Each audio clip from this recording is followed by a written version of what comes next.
Hi Manu, hi Hunt. How are you guys? Yeah, we're doing great. How are you doing I'm today? fine.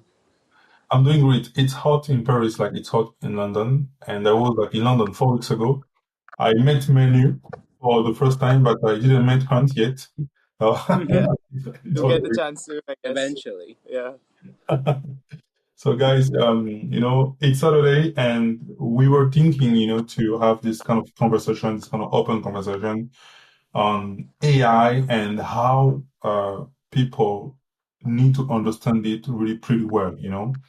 Because I just come from the corporate world, like you guys also, and I was on the consulting side. And in the consulting side, when we saw that AI was out, every consulting boutique was really crazy, and people were thinking we make big bucks with AI. But actually, the use cases that we were able to make internally, to my opinion, were so much not strong. So a lot of consulting firms were in valuable, AI gig, until now. So I think before we just jump in that conversation, I just would ask you guys if you can introduce yourself for the people who may not know you yet. Yeah. So, hi. So, me and Ant, we're founders of Infotech. So, Infotech is basically this social media platform that is trying to replace doom scrolling into micro learning. So, just think of Instagram Reels or TikTok, but instead of videos that, rot your brain, you actually get fact checked informational videos. And we also have an app block and we also have a news feed, so we're trying to be this all in one place where it is a good alternative to social media. So a better social media. So essentially, infotech is infotainment without the brain rot. Because in this day and age, brain rot's everywhere. Be Mm. it Reels, TikToks, and even YouTube Shorts are at this Yeah. point. So Even Twitter. even Twitter. Yeah. Thank you, Elon. Uh, yeah, and that's where I met John actually, because I was promoting Infotech in one of our in John's podcast, and then we just hit it off, and then just get turned into friends, I guess. That's right. Yeah, yeah, yeah. I was really happy, to find this idea because I was thinking like someone need to make a social media where people who like to learn like us, we just discover new things, learning every day, instead of Yeah. brain rotting content that we see every day. So me, in my own opinion, I think in the future, Infotech is already getting a big, big, big weight in the social media game. Now I think you guys already have like 1,000 people in the Yeah. platform, you know? Eventually. Yeah. So Eventually, we'll hit 1 million people, and then just keep growing. that's really great, guys. That's really great, guys. So on my side, I just started this podcast, to meet people, to talk about money, personal finance, but also talk about actually people like to uh, to to to be financially free. And we just talk with some founders that have big dreams and work hard to make their dreams work. So I think this kind of content is really interesting, to give to people in a simple manner, where we are not a big podcast, but we are just doing what we like, experiencing and meeting people and actually making real friends too, in the same time.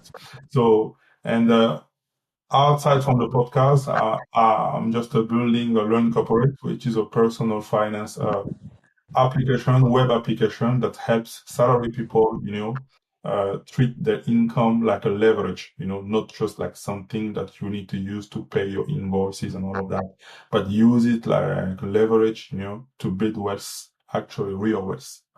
So I've had time to talk long hours about the subject.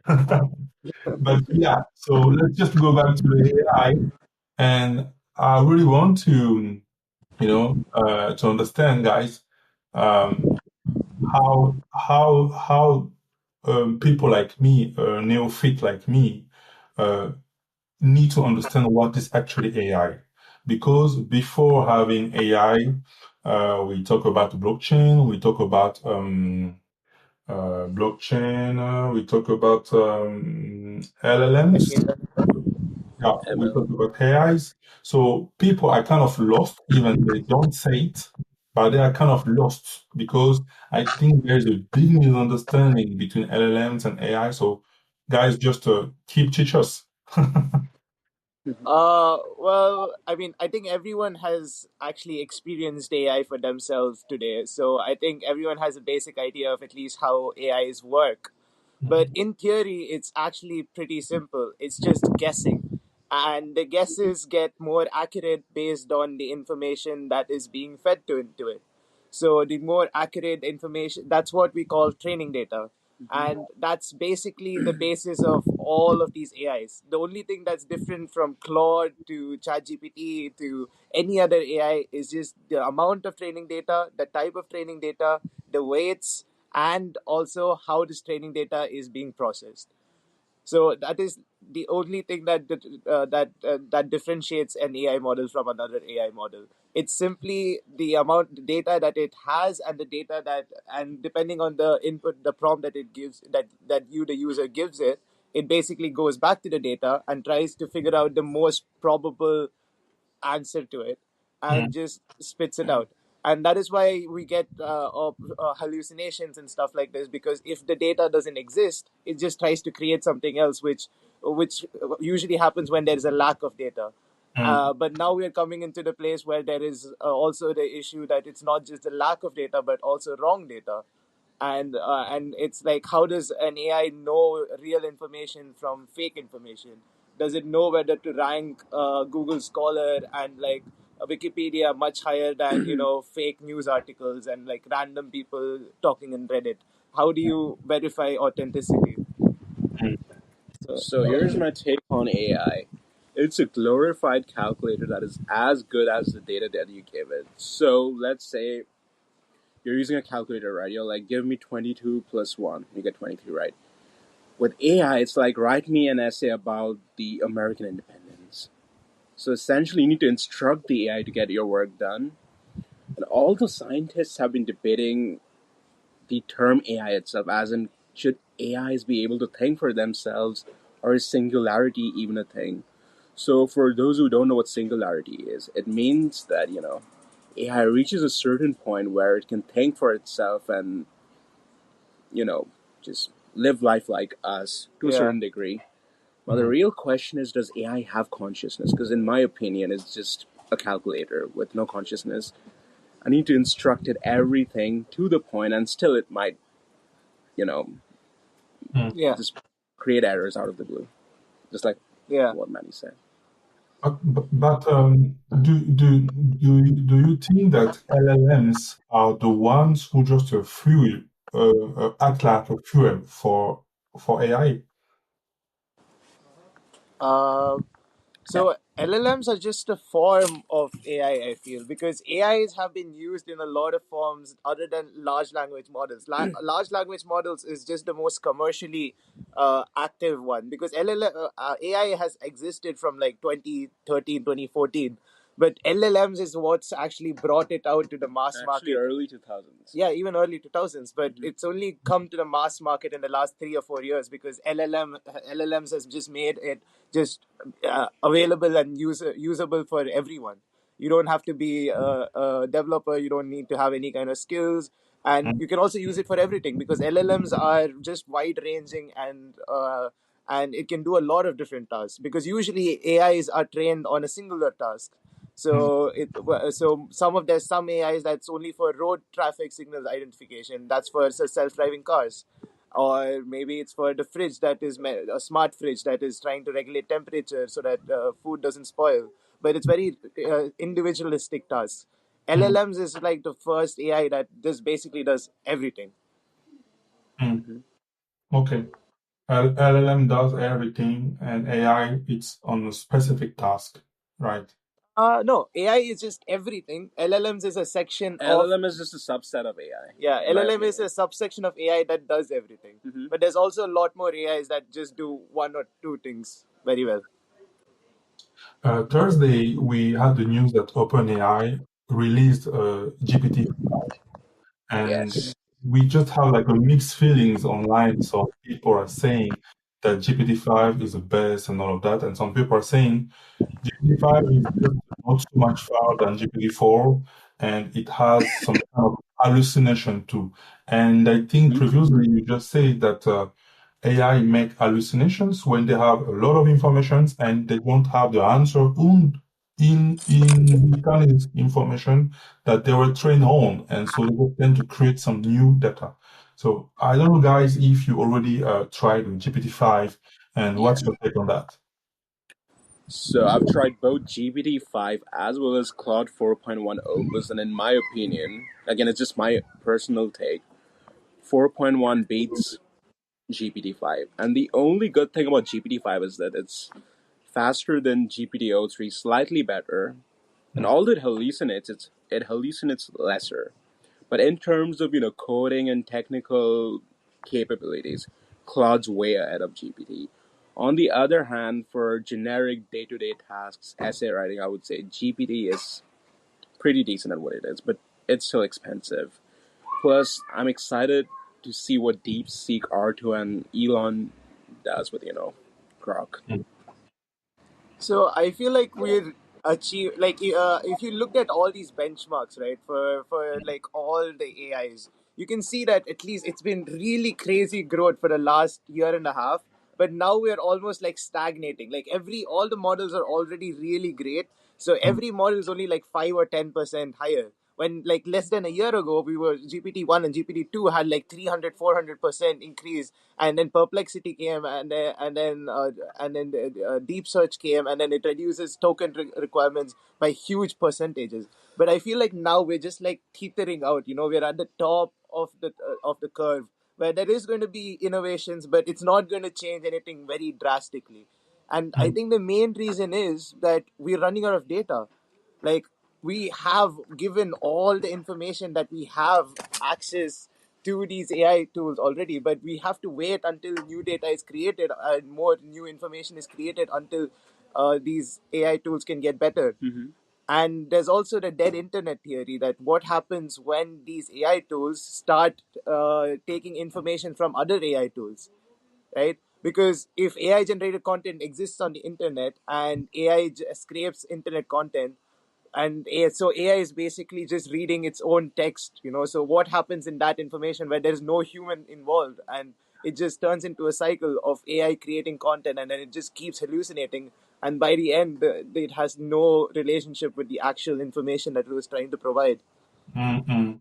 That's really true because on TikTok 4 weeks ago, I've seen AI account that nobody were thinking that it was AI. It was really like an actual people that was stealing the content of actual humans and reproducing it word by word.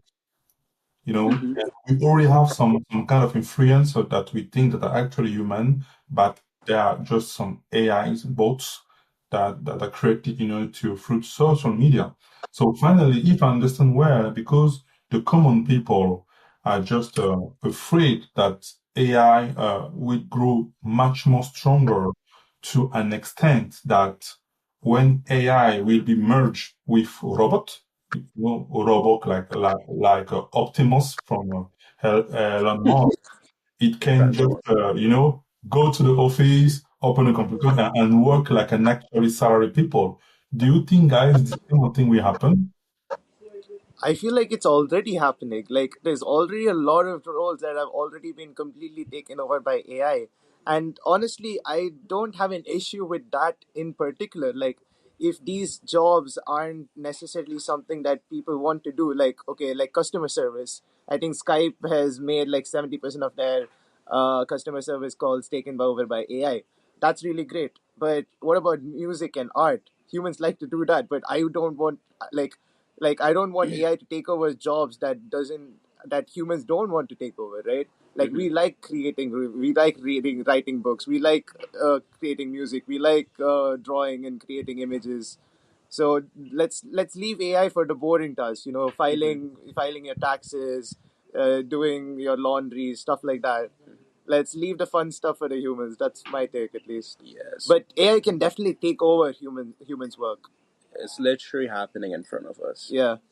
So here's my take on AI doing creative tasks. So back in 2022, when GPT-3 or 3.5 was released, people were like, yeah, it'll take care of my office task and I can spend my free time making music, drawing art.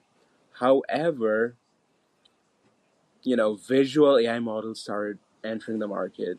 For example, Midjourney, which was probably the first mainstream art model. And when Midjourney released, for the first 3 days, I was actually happy because I thought that this would only take care of monotonous, boring graphic design posters for events. But then I realized that it could actually generate different forms of art from scratch within a few seconds.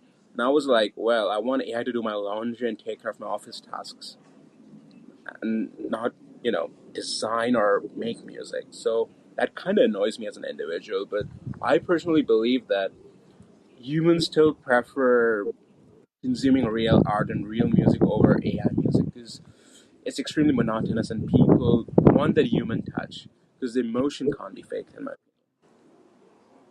Mm. Okay. Yeah, because there is this big question, where's the limit? Yeah, it's hard to just talk about music made by AI. I knew that we can still notice, AI and all of that. But trust me, I tried new AI from Suno AI, the music company by AI, and I made some song with that, and some song are really, if I didn't, prompt it myself, I would just think it was a human.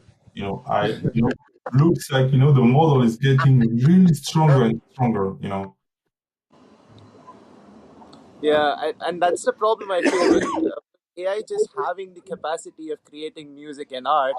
It devalues the actual art and the effort that goes into really creating this music, Mm, right? Because if you don't know if it is AI or real music, maybe someone who's actually put effort into real music doesn't get the same amount of recognition because they're just like, oh, maybe he just made it with AI, or like actually creating music loses the amount of uh, worth that it has. opinion. mm, I would like to add some points to this. So, personally, I also make music on the side. And a couple of weeks ago, I decided to use Suno AI, which is an AI music Oh, generator, to do an experiment. So, the experiment was to make a beat as a producer and then tell Suno to make a beat for me. After making 3 beats each, I realized that the beats made by Suno were pitch perfect. There was zero distortion, but it sounded extremely fake. mm, And later I decided to add vocals from an artist named, what's the weekend? It was Brent Fayaz. I added his vocals over my beats and the beats made by Suno. The Suno ones sounded clear, pristine, but they were boring. With my beat, it's like I could add weird sounds. I could just, add a guitar solo in the middle of the track and add some weird distorted synths, which on the surface might sound weird, but when you mix the track, it sounds beautiful. So I believe that in terms of adding your personal touches, AI can never replicate it. Like, imagine you want to compose a song like Bohemian Rhapsody by Queen. Can AI do it? In my opinion, no. mm. That's Perfect. my. Yeah. it Um, it's not creative, so It mm, can make something basic, like it can make a basic lo-fi beat or a basic R&B rock beat, but it can't copy the greats. it can mm, only create from what has already been Yes. created. Yeah. So there's no originality, at least. Yes, because I'll tell you one thing with my beats. It's like I was writing a song and I'm like, since AI can make a R&B beat or a synthwave beat, what if I mix them within one same song and add pop chords over the synthwave beat and rock chords over the R&B beat? Because it's kind of unconventional. Then I gave the same prompt to Suno AI. Suno AI couldn't follow through it, and I tried it like 5 times, and the results weren't good enough for me. mm.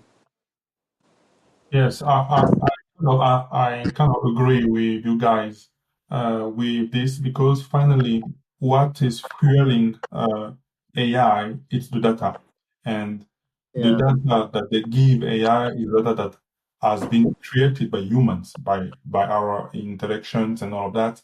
And what I understand is right now, and even in the future, maybe AI won't be able to create something from nowhere because he needs background data, to make some imaging from the data and try to replicate something different, but from something he already know and has been fed by our data. Okay. So that's really understanding because it keeps, a human to do, the fun part finally, like a human creativity won't be so much affected. And now I think it was like too much quick, you know, for AI to be like a widespread like this to the general public because I don't know you guys if you noticed on Reddit, we have some sub that auto detect when someone used AI for rewriting something. And Yes. sub just say, hey, we are tired of this shit. Please just write your damn mind. Yeah. Hmm. It's just giving some AI fatigue. And Yeah. myself, I'm tired sometimes. I just read something and I say, oh, this is AI, man. Just write Yeah. like a human, please. We are tired. We know it's perfect, but the perfection is too much boring, finally. Yeah. That's true. Mm. Did you have this kind of experience too? Yeah, I think, but again, the question comes that what happens when AI gets so good that we don't know it's AI anymore? Because Yeah. we're already getting there. Because maybe in like maybe 1 year or two, or maybe even in 6 months, AI is going to turn much better, at least to the point where we don't know if it's human or AI. At least in text, it's getting to that point. Video also is getting to that point. Mm. So I mean, now we're making fun of it, saying that we know it's AI and we're having fun about it. Hmm. But what Yeah. happens in 6 months when we don't know anymore, and maybe it's a human talk writing like that, or maybe it's an AI, and the AIs that are actually going under the radar because they're not being caught. Mm. That's true. That really is Hmm. true. And with AI, getting massively outside, we saw this is the second part of our podcast, but we saw that a lot of people started to vibe coding. Vibe coding become a thing now. And I wanted to know you as a really experienced and professional developers that already developed in the past before AI and now develop with AI too. Um, how exactly can AI assist a developer day to day? I think, see, vibe coding is going to evolve for sure. I think that the future of development is going to be vibe coding. I mean, maybe that's a hard thing to say, but maybe that's not going to happen for another 5, 10 years. But Mm. there is going to be a time in the future where you can simply tell an AI that I want this app with these features and this, and make the edits, and the AI will give it to you entirely with a front end, with a working back end. Are we there yet? No. I have tried a lot of applications. There's not one application that you can just tell it exactly what you want and it'll deliver it. Maybe some small single page websites or some flash games it can do it, but it's not to the point where it can create a full stack application with a back end and front end. But Mm. it is going to happen. It's Mm. not even like may happen. It is going to happen in the next 5 years, maybe in the next year. No one knows. Yeah, so the thing is that I've been vibe coding for the past like 6 months using Cursor and Cloud Code, and I realized one thing. And the one thing is that if you don't have in depth domain knowledge, eventually you're gonna mess up because the AI isn't perfect. It's like a junior assistant who's pretty good at its job, but if you don't instruct it properly, it's gonna mess up. And at times you have to fix its mess. For example, a couple of weeks ago, I was working on my own personal app and it uses a PostgreSQL database to, store data. So I told Claude Code to, write a Node.js script which would take data from my server, show it and show it in the front end, which is a React.js app. Then I would do some calculations and then I would transfer that to another PostgreSQL server. With Claude Code, I had to prompt it for 20 minutes to get it right, which is, not enough time, but still, it was kind of annoying. And I thought that if I actually wrote the code myself, I would have got the job done way faster. Mm. But it's a pretty decent, assistant as a coder. That's what I'm going to say. I think it's really good for bug fixing. Yes. Yeah. At least what used to take hours for bug fixing, you can be done in like minutes. And it's amazing for front end, in my opinion, if you understand design and user experience. Yeah, but again, we're going to end up in a point where you don't need these requirements anymore. Like right now, if you want to be a vibe coder, it's better if you have some development experience. Exactly. But in 3 or 4 years, anyone with a phone and like with knowledge of English should be able to make a app, because what we are going towards is that less and less requirement of domain knowledge for using LLMs. But Mm-hmm. I understood, and I did experience myself, like a website like Lovables and all of those. They are just spreading a lot of ad, like it's possible to replicate any website and anything. But we know that it may maybe replicate the website, in the front side, but in the hard functionality, we are not there, like you already said. Mm-hmm. And but as you said, in the next three, maybe 6 months later, maybe 1 year later from now, we don't know what can happen. But do you think that developers' jobs are is at risk finally? They already are. People are already losing jobs, and it's only going to increase because, like, I mean, to put it simply, what you require a team of 10 developers to do, you can do it with 2 or 3 developers. So my just question is, we're still churning out developers the same rate as we were, but the number of jobs available are It's decreasing been because going of down AI. for a while. So we need to change something in the society where we actually figure out like what jobs do we need, because clearly with AI, at least with most tasks, it reduces the number of manpower. Mm, So the question is like when we do reach a state where there's not enough jobs to go around, like what do we do then? Because like we love automation, but what do we do when everything is automated and there's nothing for humans to do? mm. But yeah. But Okay, a no lot of problem. people. So sorry, Hunt. Sorry. Just a second. No, it's just the charge is running out. Okay.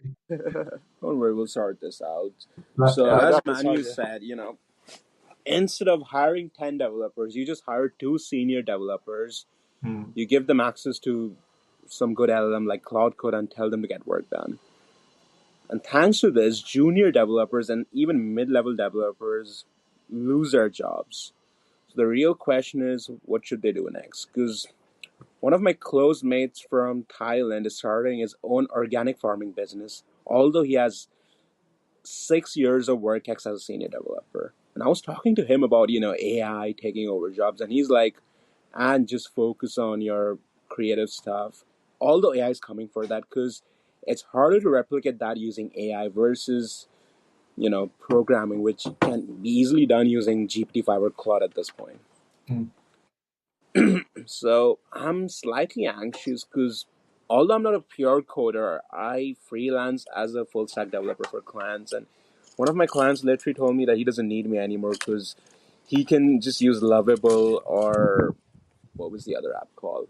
Bolt.new to generate apps using prompts. Wow.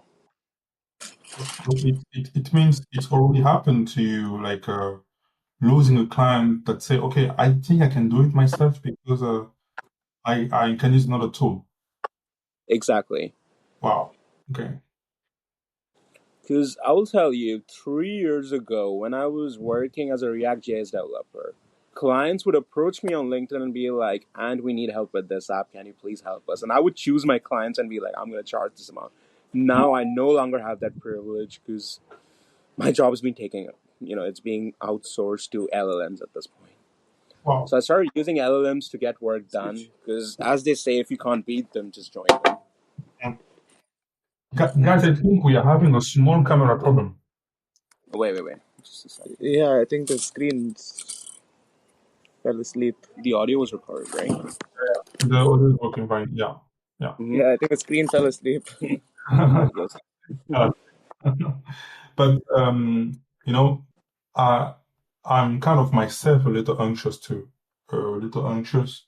So Mm-hmm. finally, what's left? What's left for us? Because now we had some big tech CEOs that already saying that some kind of coding in the company, like 4% of, I think it's what Salesforce guy, he said that 40% of the coding stuff in Salesforce is already made by AI. And so it means a lot of more people will be losing the job. I've seen articles in, I think it was about IBM that was firing like 8,000 HR representatives worldwide because Mm-hmm. they Yeah. didn't need anymore like that. And yeah, I kind of see too, I'm I started consulting in 2019, and in 2020, we started to have some problems to have some good gigs in my first consulting company. And big, vast projects were not so much there and all that, so we can blame COVID-19 maybe. And then in 2023, on my next consulting firm, we really had hard time. So I had a more higher position, so I could see how to say it in English. I just lose my word, but I could see the requests from our client getting lower and lower and lower. And I could see the pressure, a lot of consultants on the bench doing nothing, paid for doing nothing. And it really got more work in 2024, because there we had the AI team, so we had all of that, and clients were asking some questions. And what I saw in France is that all the consulting firms there, they just jumped into the AI team, all the big fours, making some small team to think about how they can use it. But I think they didn't succeed yet, to make a good, useful thing of that AI, and yeah, but finally, all of that is more strong than automation. And finally, we will be all losing our jobs. So to myself, I was thinking, and I still think, the best way to keep your head above the water is to just launch your own venture. Launch your own venture, go all in, risk it all, and of course, while launching your own venture, saving some cash, saving some money, because we Mm-hmm. never know what happened. Because even people who created, before Copilot comes, we had Yeah. companies that were recording meetings, notes, and all of that. And while Copilot hit, they all disappeared in 6 months. Literally. Yeah. Microsoft fired 9,000 employees apparently 3 weeks ago. 3 weeks ago. Wow. 9,000 employees worldwide. That's crazy. You can check it on Google. Wow. Wow. Wow. Wow. But since July, I keep seeing 6,000, 7,000, 8,000, 9,000 every week on Reddit. Yeah. That's really crazy. And Just I the know, world we. Mm-hmm. sorry, That's just the world we live in now. yeah, that's the world we're living now. And I think America is paying hard. And I've talked with people from London too. Looks like London is getting a little weaker now on the job market. Mm-hmm. Yeah. I think it's a lot to do with just the global situation too. I mean, there is a recession going on like globally. I think it's being fueled by the U.S. The tariff situation and everything. Plus, the wars don't Yeah, the help. wars doesn't help. Uh, Mm. yeah, I think just in general, there's a lot of issues that is just happening, and AI and everything just helps, make it a lot faster. Mm-hmm. Yeah. But what's your opinion about the new generation like after us who are getting trained on some field that maybe in the future for sure may never exist? See, but I think I've already said this in our last podcast as well that the main thing I'm worried about is the intelligence of the future generations. Because if Mm, we go for the fact that the next generation is going to be as smart as us or smarter than us, we know that they'll be fine. But with AI and social media and all these fake news and misinformation and everything, and these people are just turning into a generation of people with less IQ, and people with less IQ are going to make mistakes, are going to cause problems, are going to take humanity into the wrong direction. Mm-hmm. So that's what I'm most concerned about with AI. It's just the because people don't use their brain, we just goes dumber, right? And stupid people obviously make wrong decisions. Mm. So there's nothing wrong with using AI for your work, but the problem starts when you start depending on it for every damn thing. Like, for example, let's say you used to write essays as a writer. You start prompting ChatGPT and like generate a paragraph for me. Eventually, those paragraphs turn into passages, and those passages turn into full-fledged articles. And at this point, I see people generating books from prompts, Mm. which kind of removes the human touch. Plus, apart from outsourcing our work to AI, I see a lot of racist content creators generating racist content using AI, and it doesn't affect me as a person now. But my younger siblings complain to me about this, stuff they see on Instagram Reels and TikTok, which kind of annoys me. See, I think that's less to do with AI and just like society in general. Because if you look at news, if you look at social media, if you look at any of it, right, Mm-hmm. all these kind of things that are meant to get people angry or just like any kind of emotion. Strong emotions are really very, very just strong motivators. Sure. So even from the news to everything in society right now, we see this shift towards just being more absurd, being more crazy, being more out there, just so Yeah. that you can get the visibility, But there's so that you only can one stand out. major issue with this. With AI, instead of, shooting one piece of content by going to some weird area and, adding racist tags, I can generate 20 to 30 videos a day, Yeah. which speeds up the process. And this, in my opinion, isn't good for our younger generations.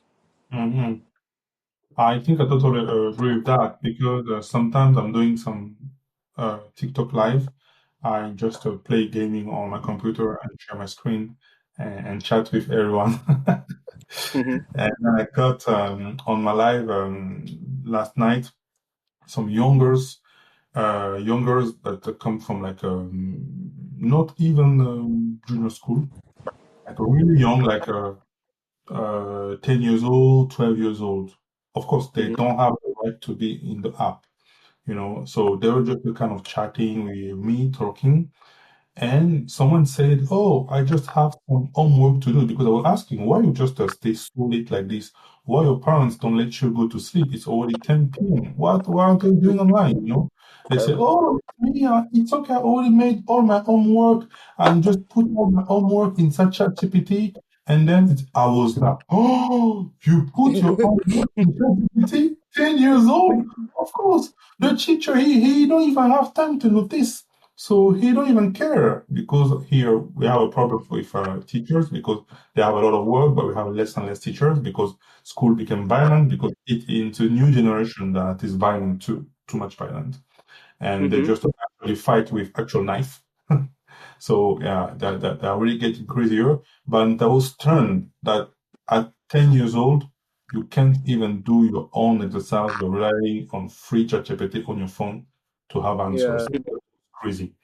And I knew those kids, if the parents do nothing about that, they will have a really low IQ and a lot of difficult time to adapt to the new world because the new world Absolutely. is getting so much faster and we don't even have time to follow that. And I was talking about that, Hunt, to Manu last time. I had someone that knew from a few months ago. He was doing some content about AI on LinkedIn. He's a developer guy, and then he just lost faith a little in software development. And then when AI went out, he was so much motivated to try to gain clients on the AI side. Mm-hmm. Release after release, he got tired. He got tired, and now he just keep up. He don't even put any content anymore because he can't keep up anymore. He can't keep up. Yeah. Exactly. He can't keep up. He's tired because clients now, people, general clients, they are not experts, so they don't know what actually AI is, how they can actually use that.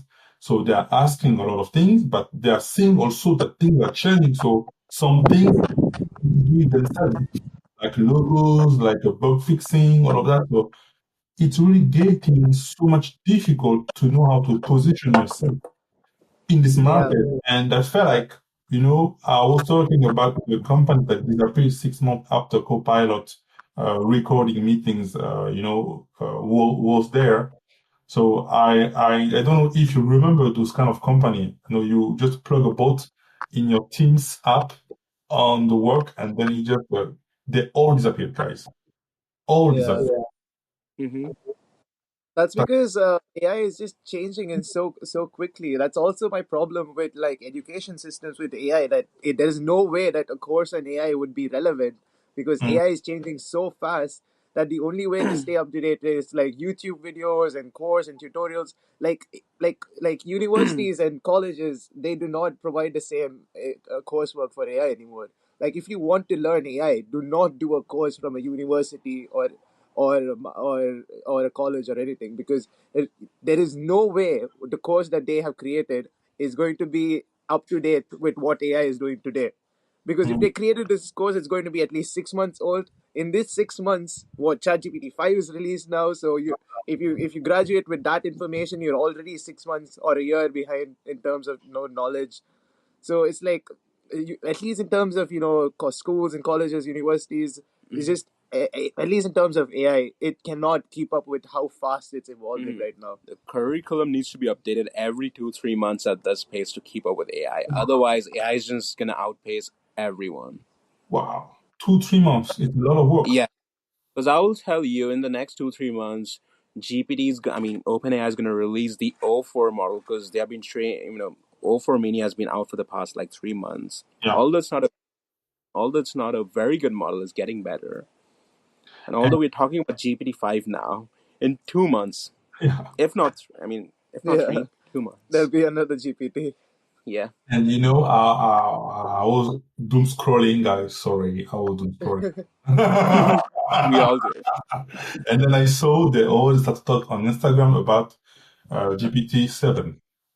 They all started talking. And somehow the man is saying, I don't know, GPT-7 makes me scared. This guy, I really don't understand him. He made me really scared. Like it looks like, but he said, I don't know, but I'm just scared about GPT-7 because it's already much smarter than me, than us, surpass me. It's wonderful what it can do. So he's creating something who is good in some extent, in medical research and all of that, but have a little has a lot of bad effects on jobs, on economy, and on all of that, and we create a lot of discrepancies, between people. We had since 2 years, we had like a 400 new billionaires of AI. 400. Hmm. That's crazy. But those people will survive, the loss of the job market. They will survive. But I just wonder when everyone will lose the job, who will buy the service?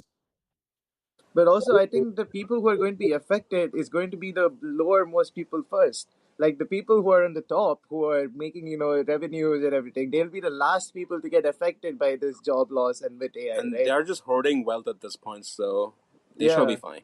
So that's the issue. That's like the bigger issue with not just with AI, with just society as a whole. Like I said, AI is only making the whole problem just go faster. But the problem itself was like that, that we are going to end up in a situation where the jobs are not going to be a requirement to survive.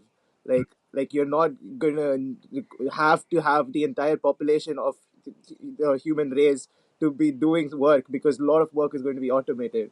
And then what happens then? Like, does 40% of humans just die off because they don't get jobs? Like, we can't do that, right? Like, you have the ability, you have the capacity, you have the mental willpower, but if jobs don't exist, then what can you do? You can't just say, oh, we don't have a job, so just go and die in a corner in a ditch somewhere. But I think this will lead to a lot of problems that I can already see, like mental problems. Hmm. In society we are all different. We have all different ways of our minds. And I sometimes, when I was much more younger, I get a kind of visit sometimes a psychiatric hospital.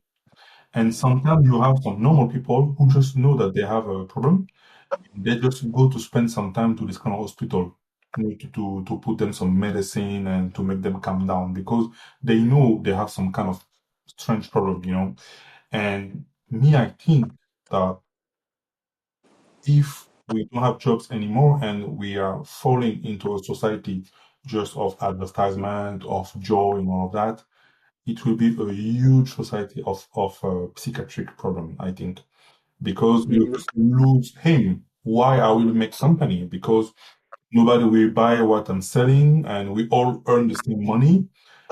And I think it's a society with more inequalities because the people who are making big bucks today, they will have big amount of money and they can just buy anything. And you Yeah. know, Exactly. I just feel like it's a dystopic future that is just drawing slowly and slowly. And of course, like the lower people are losing, but it started to be some people more higher. Like I read yesterday, a manager for Accenture lost his jobs and he didn't find. He became a DoorDash delivery man. Exactly. That's the point. So that's yeah. Yeah, but that's not really the most promising thing, right? Like you see that if even the manager at Accenture can lose his job, then what chance do we have? Yeah, yeah. That's really scary. And yeah, so me, I think it's something that will lead to a lot of stress in the society in the coming years. We already start to feel it. Everyone is talking about it. People are scared. People are raising money, but uh, many companies are not raising because investors are skeptic and don't know how this market will continue to exist. So I wanted to talk about the impact of the other professions. I also read 2 days ago that OpenAI will start do business in consulting. Hmm. It's a nightmare because they just want to help companies integrate AI inside their workflow, inside the company to automate with their own engineers of OpenAI. And starting price, I think, is 10 million. Hmm. But I think a lot of companies were already doing this. Like McKinley and everything had already had connections with not OpenAI but Perplexity and other AI companies because they are when they do that consultancy, obviously they do have to do using AI tools. But now it's just that. Like OpenAI is also going to be doing it from their first party because OpenAI was giving their services to these third party people before anyways. It's Mm. just that now they're doing it themselves rather than requiring like third party like services like BlackRock or McKinley to actually do these. But again, like I said, a lot of these jobs are going to be taken over by AI, like from accounting to like General yeah, consultancy, investment yeah, a banking. lot of jobs are going to be taken over by AI. It's just a matter of fact, but a matter of time. But the question is, what do we do when these jobs are taken over? Like, what do we compensate the people who are affected by this, and how do we just do these people who are do these AI pay taxes, which is the biggest question. Like, because they are taking over the job of someone, but they're not going to be paying taxes. So where does this money go? It just goes back to the company. So Oh, should we be taxing AI? Exactly. Is And apart from this, AI models can work 24/7, 365 mm. days, literally. Yeah, So there is no stopping AI. As long as the servers are running and there is electricity, you can't do much about it. yeah. Also about energy utilization, there's been droughts in areas where there's a lot of water being utilized for AI. So it's like, how can you give a company water when there are people dying of thirst? Yeah, Because every prompt you're using takes like a spoonful of water or something, Hmm. right? this is a big problem. I was watching videos and I want to do something in the subject too. There is a city, I think, in South Mexico, where Facebook and all the OpenAI are building the giga factory for data centers. And those data centers, they just burn so much. They just produce a lot of heat. So to Hmm. avoid the burning of the machine, they used to make a flow of cold water, Yeah. continuously cooling it, you know. Yeah. And last time I talked with a Canadian startups that use the gas that goes out from that, you know, the hot vap. They Hmm. use hot vap to create power. You know, yeah, Oh, Nice. that's pretty impressive to create power, and they are starting just now. And what I saw that in that city, people who live next to the city of the giga data centers, they can't even open the thing to take water. They don't have water. They can't take a shower. And some people even, because there's no water, they just use Coke to drink the morning. So they have a lot oh of use of God. That's aqua. harsh. Crazy. And nobody's looking at it. So every Yeah. time we are using AI, we have, I don't know, a gallon of water that is going, and of course they are saying it's going back to the atmosphere, but no, of course it's going up to the atmosphere, but we don't know if it's really Yeah. will go back to the water in the right time. You know, Yeah. Exactly. that's crazy. That's Yeah. really crazy. Hmm. And let's not forget that it's not just the water, but also just energy. Because I Mm, mean, it's running on electricity, but we are not like completely renewable. We're not completely renewable yet. So where is all of this electricity coming from? Coal and petroleum. mm. So it's like I would like Hmm. for all of this electricity to be produced by wind farms and solar farms, but that's not where we are at. But they And aren't No. efficient yet, and so most of our energy isn't clean.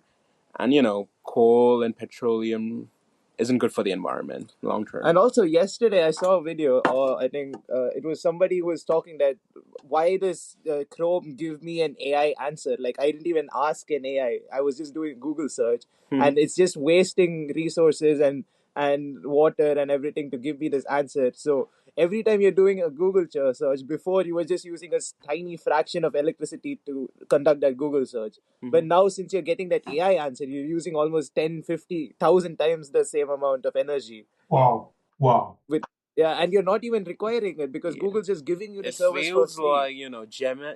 Google is forcing Gemini onto our throats, although we don't want it, Yeah, which I kind of find annoying because I don't even like Gemini personally. Yeah, in really shit, Gemini. To me, It's horrible. really shit. No value in that. But what I see in the future that this will cause a lot of stress on the water access. In South Africa, we already have some problems about water access, you know, and in French Highland in South America, we call it Guadeloupe, Antilles, all of that, you know, French island, and they don't have access to clean water. So when they open the water, shit go out. Really, it's really true. So we now this is what's happening now. So I just can't imagine in not even 5 years, like 3 years from now, with mass migration. A lot of people are migrating from war, a lot of people that are migrating for better future, you know, mass population in the cities, because we know some cities will disappear because water will Hmm. just replace. I think some cities in America in the coming future will be at risk for that. And we just talk about also food. To grow food, we need water. We need Hmm. water. And the climate is really getting sick because of our usage. And I don't think that if there's not a big regulation, because we are fighting against lobbies, you know, and if there is not a big regulation on that, I think the society of joyful or loisir will be really difficult because, of course, you will not work, you have a salary, but they will just tell you, okay, you have the right to drink just 2 cup of glass every day, and we don't have much to give you because we just use the rest of the thing for AI to maintain the machine to work because you choose to just sit at home. That's really crazy. How can we sustain it? It's not sustainable to me. That's crazy. yeah. You See, know, and that's the thing. And again, it's always going to affect the lowest people first. You know, the bottommost classes first. Like, because the richest people, they'll obviously move to the next place. Once one place is drained of water, they'll just move to the next place. So they have the freedom to travel and the freedom to buy water if required. mm, But the people who won't will be suffering. You know, it's uh, it's kind of a shame, but that's the problem of capitalism in itself. You know, we've seen this happen in the past, and AI is just causing that to happen again. more stronger even. Yeah, I'm not sure what the future of capitalism is in this AI world, but I believe that certain countries might implement universal basic income. Mm. Although I don't expect America to do it anytime soon. So I want to see where UBI goes as an experiment. But when you talk about universal income, me, I have a big question around that because we are all talking about this. You know, our economic system is working on fake money. Debt is printed money, Literally. doesn't exist, and we work to give it back. You know? But now countries' debts, they have massive debts. So if Yeah, we implement universal income, it means we need to withdraw, delete all the debts because the system that we know now has no value anymore. I exactly. mean, yeah. Yeah, but for anything to actually change, like there is going to require like a big shift in the system. There is no way that any kind of change is going to happen without some amount of time with some really big issues in terms of, you know, society, in terms of economics. Like maybe all currency loses value for a while. Something's going to happen for a while, Mhm. but there's no way that a change happens otherwise. But the way that we're going towards, it feels like it is bound to happen at some point. We're just waiting to see when it's going to happen. Yeah, mm, and also it doesn't help the fact that governments are printing money out of thin air. Because back in the mid 70s, like I might be wrong, the gold standard was just chucked off the table, and people were like, we can just print notes. And back then, the US government was asked, since you're getting rid of the gold standard, how can we verify that your currency holds value? And America said it's our military, it's our power. So if you own a US dollar, it has the power of the military essentially. But now with the US dollar losing its value and Trump and all its policies, and who Exactly. knows what's going to happen now with the mm, US. So now the real question is, where does the dollar derive value from in this day and age, mm. considering the fact that it's losing its value? Yeah. Me, I'm afraid that we will maybe need a big war to make the economy bounce again because finally, in the system that they just created, when we had a loop in the system, they just created a war to just make it boom again because war means you need to rebuild, you need to recreate jobs, economy, and all of that. But I felt like this was the most easy thing to do, easier. But I think, as you said, there will be a huge shift. And a lot of people are not saying it yet. But I had a call a few weeks ago from my previous boss, and then he has a permanent contract. He just worked for a big corporation who is known worldwide. And he just called me. He just said to me, Jean-Paul, I'm just about to lose my job. I said, what? You are 50 years old, and then you just gone to this new company for some years, and everything is good. He said, we talk about later, but the company is losing money. The strategists inside the company are just don't seeing how the future will be for the company. So in advance, to keep the vital functions of the company work, they are just choosing some titles to delete them. And then the man who need to delete him, he's on vacation. So my former boss need to wait that this man come back from his holidays to decide in September if he will be deleted or not. That's crazy. Oh, that's And hard. then he has the most protected contract in our country. But even that can be just cancelled like that. And at 50 years old, how you can rebound from that? How you can rebound from that? You don't have network. You didn't build a corporation. You didn't try to make a side hustle, something. And how can you bounce back from that? That's crazy. That's really crazy. And I think a lot of people will be facing that. And that's why I always say to people, now it's the moment to try everything, to go all in, try your best to set yourself up for the future. Because the Exactly. future is unknown, but we can already see some spring of that. And it is not beautiful what may happen. Yeah. That's true. The another side of things that I wanted to ask you guys, because a lot of salary people are just asking some questions and all of that. They want to know if someone has no background, how can they start using AI tools effectively to make themselves like not replaceable from the jobs? Hmm. So I'd say this with for like learning anything, not just AI tools, but just anything in general. The best way to learn is YouTube and doing stuff. Mm, So just like get yourself a project, like tell yourself I'm going to build this. It might just be for fun, it might just be a test project, but then start using AI tools, start doing it, and then keep using YouTube videos. And just follow a YouTube video. Like literally copy every single step from a 1 hour long YouTube video on how to build an app from scratch using AI. Like even if you're not learning on like changing anything, if you even if you copy every single step, you still learn a lot from it. Just so it's like stop, because I feel a lot of people get stuck in this loop of just watching and then watching something else, learning and learning and learning, but never actually building anything. They mm, just keep learning but they never actually Hmm. build. But I feel like the best thing is to build, get stuck, learn, get back, build, get stuck, Absolutely. learn. Yeah, always keep building. That's it.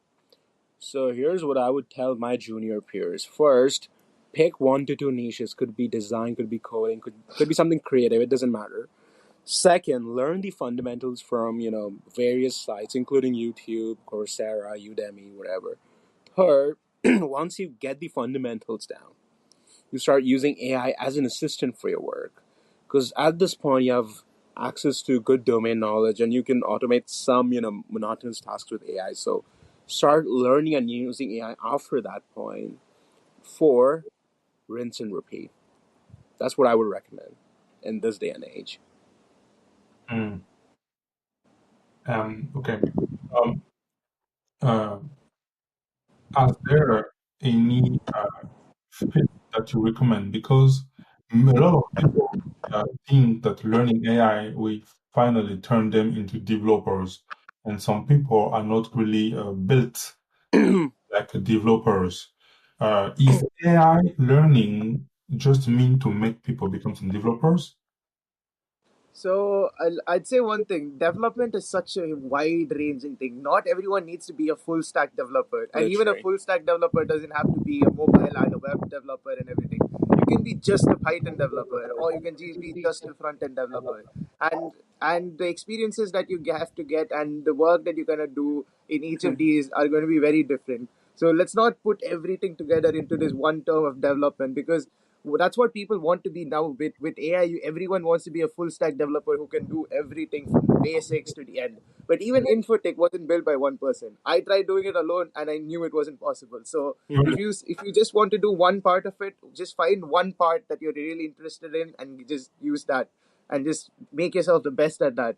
And find other people who can work with you on the stuff that you're not good at. Adding on to what Manu said, I started my career as a full stack developer, but later I realized that I enjoy UX and front end more. So that's what I'm currently focusing on right now. Because I realized that although with AI models, I could churn up HTML and React pages, AI can't design as good as me. AI can't come up with good fonts or add that human touch. It can just copy templates from Tailwind CSS and Next.js sites. That's it. Mm, wow. Well, And maybe this is just me in general, but I found that people who are like full stack in general are great, but they're also like they're not really focused. Like they can do everything, but only to the basic level. mm, Like people who really do just back end or front end, I get more responses from them doing that. Oh, we can improve it this way. It can be optimized this Absolutely. way. So I feel like people who have just been doing that one thing again and again, they have way more in-depth knowledge than even an AI tool. Exactly. at least Mm. today. And when AI creates mistakes, the specialist can fix it better than a full stack guy. Yeah. So yeah. So it means it's really difficult, even in the coding world, to be able to do everything yourself. Okay, I get it. So, for example, for people who, like me, for example, have a background on consulting, I know that white collar jobs, we all know this, are at risk. And I know in finance, the best way I can apply AI in finance is to choose something and maybe be good at this something with the assistance of the machine, knowing how to parameter and maintain it. But finally, I just felt like it's not enough. Looks like I will be moved, finally. Looks like I will be moved. So yeah, I think it's a really difficult question, to answer right now. But I understand, the main idea is to always pick something in the AI field related to what you like, so it will be much more easy to learn and to focus. Hmm. So in 5 years from now, what will a normal workplace look like because of AI for you? Oh, I feel like everyone's going to be working from home. Let's be honest.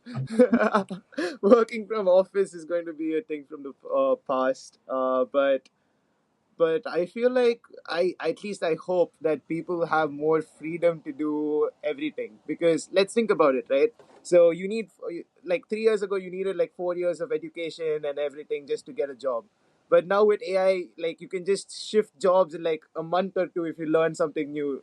Like especially with AI, you don't need a degree, right?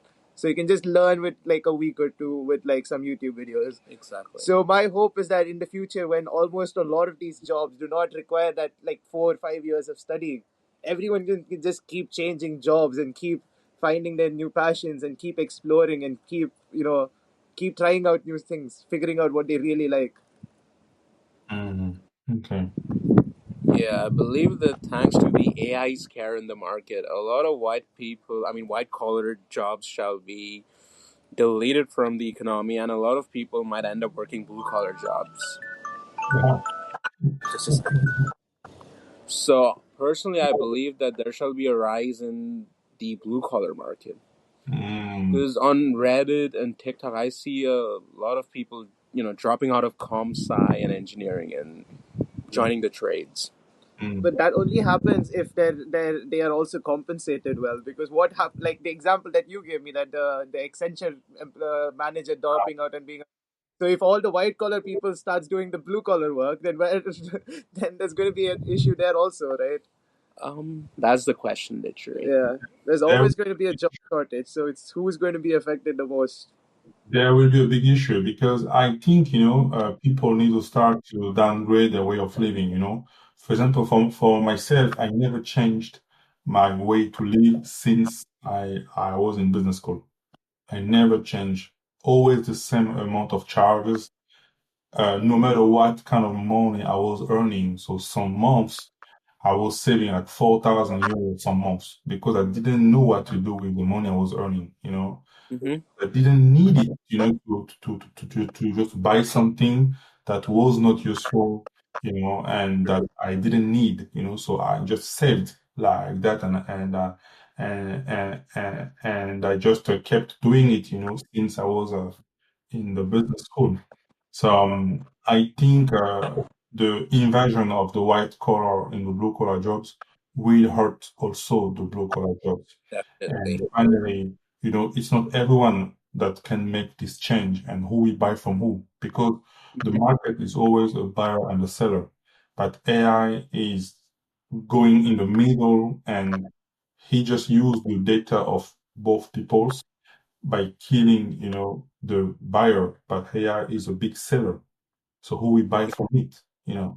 And that's the question that the world need to answer in the coming months. So I think to me, I will advise really a lot of people to just prepare to save again, cut the costs that are not necessary, cut everything that you don't need because uh, a shift in economy, it's a big war, and people need to talk about it. People need to address it because we can't just give up the system like this because people have a lot of money inside pensions funds. People have a lot of money inside in investment, companies. So if we give up the money, if we give up our system, the debt system, how it's working, so we will just end up saying like it was just a joke, you know. So what will happen finally? And countries by countries are reacting differently from that. And what I see, I don't know what is the case of India, but or of Africa, of Asia. But I might say something like in Europe, for example, we are really late. I know we always been late for everything, but we are getting really late and we are eating the consequences of our late time because we want to regulate everything to put over bureaucracy because we paid a lot of people that are doing nothing. And Asia, I just continue with what's happening in Asia. China is going really fast on that, and a lot of white collar graduated from high level university are delivering food because they are unable to find a job. That's crazy happening there? It's really crazy. Like Mm-hmm. 30%, 40% of youngers, they don't buy any more houses, they don't marry anymore, they don't make kids anymore. And it's happening the same in Korea also. It's really fierce Exactly. society. But we are just feeling the effect of that. And in Africa, what I see in Africa, we are really late on those things, but I feel like it won't affect us that much because we are not playing on the same field. We don't have the same fundamentals. Like, Yeah. Yeah. you see, so we are not playing on that, guys. So it won't touch Africa so much because we just know how to always do with little, with very little. But I don't know what's happening for the case of India because I saw what's happening in India. They are really working massively, on the AI thing, but I wasn't able, to really check out well how, they are working strongly, to beat the USA on this competition because we have a lot of people from India that are doing a good work, on this field too. So I feel like the problem is there's a lot of good engineers from India, but they don't work in any Indian companies. Exactly. Because Uncle Sam pays more. Yeah. So if you probably go into all the tech teams of OpenAI and Google and everything, it's probably going to be half of Indians. It's mostly Chinese and Indians there, with Yeah. some Russians. Okay, so we have the answer. Exactly. The answer is simple. Yeah. Finally, this thing is hurting countries because, now AI is even developing in the army sectors, and United States is going to advance, to outperform everyone. And this is kind of a threat for another countries too, because when you have an economy who is fully automated with high intelligence, how will be the business with the countries that who don't want to implement it? So it's creating a lot of discrepancies, a lot of difference on how the economy will adapt finally. And companies and business people wasn't in consulting. We were saying, yes, AI will make us a lot of cash. But I got some news from former colleagues and all that they are really being hit so hard, really hit so hard by the market. Crazy hit. And the problem with the company's people is they don't know how to shift strategy. They just keep doing the same thing for years and decades and decades. If this don't work, we do this. If that don't work, we do like that, and keep making a gain, making a gain, making a gain. But they are killing companies. They are really killing companies. And Mm-hmm. I think, yeah, there need to be a shift on the way we are making business, not just cutting jobs for cutting jobs, but we creating, really adapting, because companies like to say we adapt. But in the AI field, what I saw now in this AI era, companies have a lot of difficult time to adapt, and they just try to just cut cost because they just want to see who will do what, to try to copy instead of adapting. Yeah. Yeah. That's true. So this was a really big subject, guys. Yeah, it was really nice.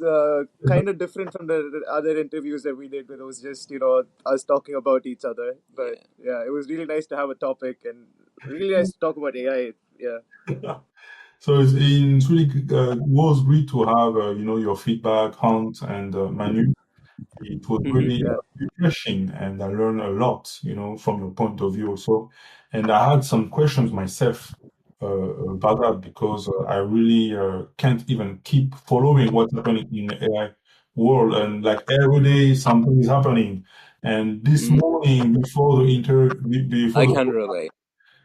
the guy who bought Cursor, no, Windsurf company. Windsurf. Yeah, I used to use Windsurf before. Yeah, like what's happening is like the CEO is saying because they got acquired by a company, and he's saying that the employees that are staying, you need to forget about life balance. You need, Yeah, that's crazy it because is what it is. companies need to work so much hard because they might be left behind. yeah. Yes. So we see that AI companies are working tremendously hard and more hard than all the companies. Does it mean that the regular company need to adapt on that? I feel like every company can use AI, like irrespective of which company you are. Like even if you are a store, a shop, a corner store, you can use AI to improve your workflow in some way. Mm, Like even if it's just managing your cash machine or something, there is some way in which AI can or create organization or something or make the process better. Like because irrespective of what you're doing, you can use AI because that's the point about LLM. It's just such a wide ranging thing, it can do anything. So I feel like every company should just jump on board and figure out where AI can fit within their workflow. Exactly. Because at the end of the day, AI is just a tool and it's as good as the master who's using it. Yeah. mm, So, starting from corner shop owners to even big consultants who are scared of losing their jobs to AI can actually use AI in different unique ways for their work. Just that you have to figure out stuff yourself and see where the sweet spot hits. mm, And this is going to differ from job to job, niche to niche, even country to country, as you mentioned. mm. Country to country has mentioned, and now I also saw Google made a product outside that is already beating face-to-face N8N, you know. Because on 888 we needed to learn a new way of working or that, and Google just Mm-hmm. product this week that went out, and it's already beating it. So I had a friend that was focusing on 888. He paid like $3,000 of training to learn it, and now he's crying.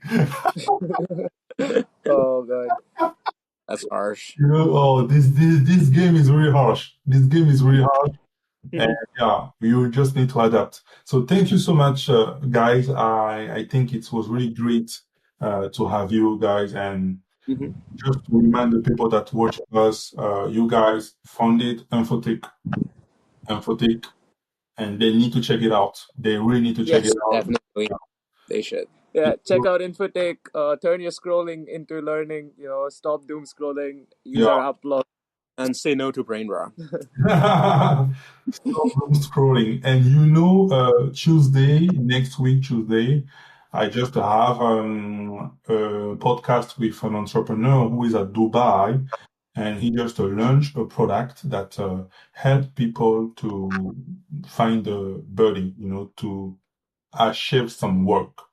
And finally, people are getting consciousness of, the brainwave system is making people losing this kind of power will to do something, to put Mm-hmm. Yeah. a chair, work together. Because what you're doing, guys, is really not easy.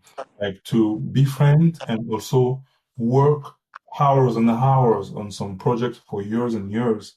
And this is really difficult because I've seen a lot of people that just start and then start to just give up and don't answer the phone and disappear, gaslight and all that. So it's really a big ability, and I think the market of learning, the market of focusing is in the hands of Infotech in the near future. Yeah. And a lot of people are getting really conscious about that. And I think, guys, you need to make again noise everywhere, to remind people that this time we need to focus. This time we need to focus. We need to focus on what we'll be achieving in this era that is really changing, in order to be able to survive until there is a favorable change for us, the people and not the billionaires. Yeah.